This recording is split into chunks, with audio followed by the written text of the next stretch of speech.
Hello అండి. Welcome to our channel Swapna Vijay gardening vlogs. ఇక్కడ చూస్తున్నారు కదా, మా గార్డెన్‌లో ఉన్న టమాటా మొక్కలు ఎంత బాగా కాసాయో. బాగా కాస్తున్నాయండి టమాటాలైతే. ఇప్పుడు ప్రస్తుతానికి గార్డెన్‌లో టమాటాలు, తర్వాత చుక్కకూర, పాలకూర ఇవైతే బాగా కాస్తున్నాయి. చూడండి ఎంత బాగా కాసాయో. పండ్లు అన్నీ పండ్లుగా అయిపోయినాయి. ఇక హార్వెస్ట్ చేసుకుందామని నేనైతే ఈరోజు హార్వెస్ట్ చేసుకుంటున్నానండి.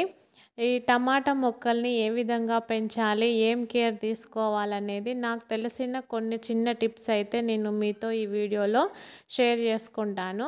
అయితే టమాటా మొక్కలు వచ్చేసి మనము నచ్చిన టమాటాలు మనకు ఎలాంటివి అయితే నచ్చుతాయో వాటిని మనం విత్తనాలుగా కట్టుకోవచ్చు. లేదు అంటే మనం బయట నర్సరీలో నారు అయినా తెచ్చుకోవచ్చు. మనం విత్తనాలు వేసుకునే ప్రాసెస్ అయితే చాలా ఎక్కువ అండి. మనం విత్తనాలు వేసుకొని మళ్ళీ అవి మొలకెత్తి కొంచెం పెద్దగా అయ్యి మళ్ళీ పెద్దగా అయినాక రీప్లాంట్ చేసుకునేది ఇది కొంచెం టైం పీరియడ్ అనేది ఎక్కువ పడుతుంది. అదే మనం నారు తెచ్చుకొని పెట్టుకున్నట్లయితే కొంచెం తొందరగా మనకు టమాటాలు అనేది కాస్తూ ఉంటాయి. అలా రెండు విధాలుగా మనం పెంచుకోవచ్చు. నేనైతే ప్రస్తుతానికి నారైతే తెచ్చి పెట్టుకున్నాను. కొంచెం ఇవి నాటి టమాటా అండి. కొంచెం పుల్లగానే ఉంటున్నాయి. ఈ ఈ టైప్ రకం నేనైతే తెచ్చుకున్నాను. ఈ విధంగా మనము నెక్స్ట్ ఇంకొకటి ఏమంటే, ఈ విధంగా ఇక్కడ కట్టె చూపిస్తున్నాను కదా, ఈ విధంగా టమాటా మొక్కలకి కూడా సపోర్టింగ్గా మనం ఒక కట్టెను కానీ, ఒక రాడ్‌ని కానీ, ఒక థ్రెడ్‌ని కానీ మనము ఈ విధంగా కట్టుకోవాలి. అప్పుడు మొక్క అనేది దానికి పారుతూ మంచిగా పెరిగే అవకాశం అయితే ఉంటుంది. టమాటా మొక్కలకి కూడా సపోర్ట్ అనేది అవసరము. నెక్స్ట్ వచ్చేసి కింద భాగము ఏదైతే మొదలు భాగం ఉంటుందో అక్కడ కొంచెము ఎయిర్ సర్క్యులేట్ అయ్యేలాగా కొంచెము ఆకులు కానీ తర్వాత కొమ్మలు కానీ ఏం లేకోకుండా చూసుకోవాలి. అది మొక్క పెద్దగా అయినాక కాయలు కాస్తూ ఉన్న టైంలో ఆ విధంగా చేసుకోవాలి. స్టార్టింగ్లోనే అట్లంతా చేయొద్దు. మొక్కను ఫస్ట్ పెరగనివ్వాలి. పెరగనిచ్చినాక ఇంకా ఇప్పుడు ఇక్కడ చూస్తుంటే ఆకులు కొంచెము ఎండిపోయినాయండి. అంటే ఆల్మోస్ట్ 2-3 టైమ్స్ నేను హార్వెస్ట్ చేసుకున్నాను. కాబట్టి మొక్క అంతగా గ్రీన్ కలర్‌లో లేదు. కొంచెం ఎండిపోయిన ఆకులు ఇవంతా ఉన్నాయి. మనం కత్తిరించుకున్నాక ఈ టమాటాలు హార్వెస్ట్ చేసుకున్నాక ఎండిపోయిన ఆకులనంతా కత్తిరించుకొని మళ్ళీ మనము ఏదైనా ఒక ఫెర్టిలైజర్ ఇవ్వచ్చు. ఇంకొక 2-3 టైమ్స్ హార్వెస్ట్ అయితే వస్తుందండి. ఆల్రెడీ 2 టైమ్స్ చేసుకున్నాము. టమాటా మొక్కలైతే మనం ఒక మొక్కను నాటుకున్నామంటే మినిమమ్ ఒక 6-7 టైమ్స్ అన్నా మనము హార్వెస్ట్ చేసుకోవచ్చు. దట్టు ఇది కొంచెం నేలలాగా అంటే పైన కట్టిన మిద్దె మడులు ఏవైతే ఉంటాయో అందులో పెట్టిన మొక్కలు.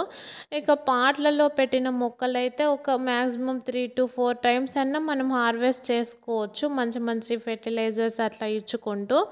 ఇది కట్టిన మిద్దె మడులలో కట్టిన దాంట్లో పెట్టాను కాబట్టి మినిమమ్ ఒక 6-7 ఆర్ 8 టైమ్స్ అన్నా మనం హార్వెస్ట్ ఈజీగా చేసుకోవచ్చండి. ఇది థర్డ్ నుంచి ఫోర్త్ టైం హార్వెస్ట్ అనుకుంటా. ఇంకా 2-3 టైమ్స్ హార్వెస్ట్ అయితే మనకు వస్తుంది.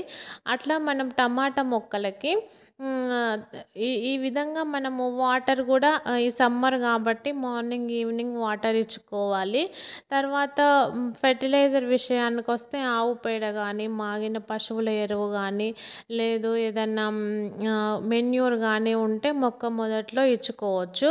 నెక్స్ట్ వచ్చేసి టమాటా మొక్కలకి ఎండ అనేది అవసరము. ఎండ లేకోకుండా ఉంటే కొంచెం కష్టమే. కాబట్టి ఎండ అనేది ఏ మొక్కలకైనా మినిమం కొంచెం ఎండ అనేది అవసరము. ఈవెన్ ఇండోర్ ప్లాంట్స్‌కైనా కానీ వెలుతురు ఉండే ప్లేస్లలోనే మనం పెట్టుకోవాలి. కాబట్టి మొక్కలకి ఎండ అనేది బాగా అవసరము. ఇక్కడ చూస్తున్నారు కదా, టమాటాలు అయితే మనము బయటికి షాప్‌కి వెళ్ళి కొనుక్కరాకోకుండా ఇన్ని టమాటాలు అయితే కాసాయి. నెక్స్ట్ వచ్చేసి ఈ టమాటా మొక్కలు అనేది సెల్ఫ్ పాలినేటెడ్ మొక్కలండి. మనం ఎప్పుడైతే కొంచెం పూత దశలో టమాటా మొక్కలు ఉంటాయో అప్పుడు మంచి ఫెర్టిలైజర్ ఏదన్నా ఇచ్చినట్లయితే మనకు పూసిన పువ్వులన్నీ కాయల్లాగా కన్వర్ట్ అవుతాయి. తర్వాత ఇవి వచ్చేసి సెల్ఫ్గా వాటంతట అవే పాలినేట్ అవుతాయి. ఇంకా టమాటా మొక్కల గురించి ఏదైనా డౌట్స్ ఉంటే కామెంట్ సెక్షన్లో కామెంట్ చేయండి. నేను తప్పకుండా రిప్లై ఇస్తాను నాకు తెలిస్తే. ఇక ఇదండి ఇవాటి వీడియో. కేవలం ఇది హార్వెస్ట్ వీడియో. టమాటా పండ్ల యొక్క హార్వెస్ట్ వీడియో అండి. ఈ వీడియో నచ్చినట్లయితే ప్లీజ్ లైక్, షేర్, సబ్స్క్రైబ్. మరొక మంచి వీడియోతో మళ్ళీ కలుద్దాం. అంతవరకు ఉంటానండి. Thank you all. Have a nice day. నేను చెప్తున్న ఇన్ఫర్మేషన్ నచ్చినట్లయితే ఛానల్ని లైక్ చేయడం మర్చిపోవద్దు. ఉంటానండి. Thank you all. Have a nice day. Bye అండి. ఇక్కడ చూడండి, 1 కేజీ వరకు అయితే వచ్చాయి టమాటాలు మనకి. ఈ విధంగా చిన్న చిన్నగా మనం మొక్కలను పెంచుకుంటూ ఉంటే మనకు కావలసిన కూరగాయలను అయితే మనం పండించవచ్చు వితౌట్ కెమికల్ పెస్టిసైడ్ అండి.